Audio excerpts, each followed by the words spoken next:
السلام علیکم خواتین و حضرات، اللہ کی باتیں رسول اللہ صلی اللہ علیہ وآلہ وسلم کی زبانی۔ آج کا عنوان ہے حدیث قدسی کا محبت الہی۔ بہت ہی دل کو چھو لینے والی یہ حدیث قدسی ہے۔ حضرت ابو ہریرہ رضی اللہ تعالیٰ عنہ سے روایت ہے کہ رسول اللہ صلی اللہ علیہ وآلہ وسلم نے فرمایا، جب اللہ تعالیٰ کسی بندے کو پسند کرتا ہے تو حضرت جبرائیل علیہ السلام کو بلاتا ہے اور فرماتا ہے، میں فلاں سے محبت کرتا ہوں، اس لیے تم بھی اس سے محبت کرو۔ تب حضرت جبرائیل علیہ السلام اس سے محبت کرنے لگتے ہیں اور آسمان میں منادی کر دیتے ہیں کہ اللہ تعالیٰ فلاں سے محبت کرتا ہے، اس لیے اس سے محبت کرو۔ تب اہل آسمان اس سے محبت کرنے لگتے ہیں، پھر زمین میں یعنی لوگوں کے دلوں میں اس کی مقبولیت پیدا کر دی جاتی ہے۔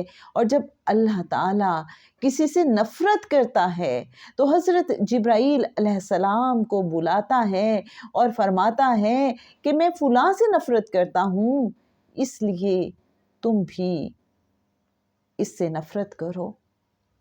تب حضرت جبرائیل علیہ السلام اس سے نفرت کرنے لگتے ہیں اور اہل آسمان میں منادی کر دیتے ہیں کہ اللہ تعالیٰ فلاں سے نفرت کرتا ہے، اس لیے تم بھی اس سے نفرت کرو۔ تب وہ اس سے نفرت کرنے لگتے ہیں، پھر زمین میں یعنی لوگوں کے دلوں میں اس سے نفرت عام کر دی جاتی ہے۔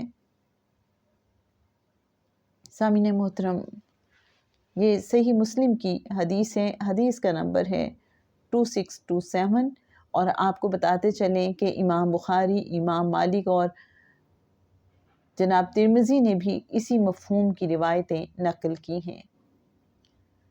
اللہ کریم ہمیں اپنے ایسے بندوں میں شامل فرما لے کہ جن سے وہ محبت کرتا ہے، اور اتنی محبت کرتا ہے کہ حضرت جبرائیل علیہ السلام کو بلا کے کہتا ہے کہ میں اس بندے سے محبت کرتا ہوں، تم بھی اس سے محبت کرو۔ اللہ کرے کہ ہماری زندگی میں بھی ایسا دن آئے، اور اللہ کرے کہ آ چکا ہو، اور اگر نہیں آیا تو اللہ سے دعا ہے کہ وہ اپنے فضل و کرم کے صدقے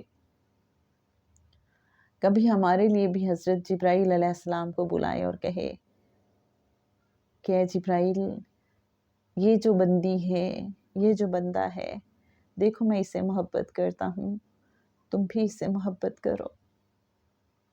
اور پھر جبرائیل علیہ السلام تمام اہل عرش کے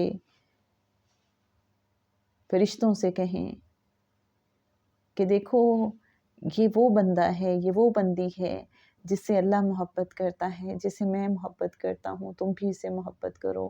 آسمانوں میں منادی کرا دی جائے اور پھر زمین والوں کے دلوں میں بھی ہماری محبت ڈال دی جائے۔ اللہم آمین۔ اللہم صلی علی محمد النبی الامی وعلی آلہ وصحبہ وبارک وسلم۔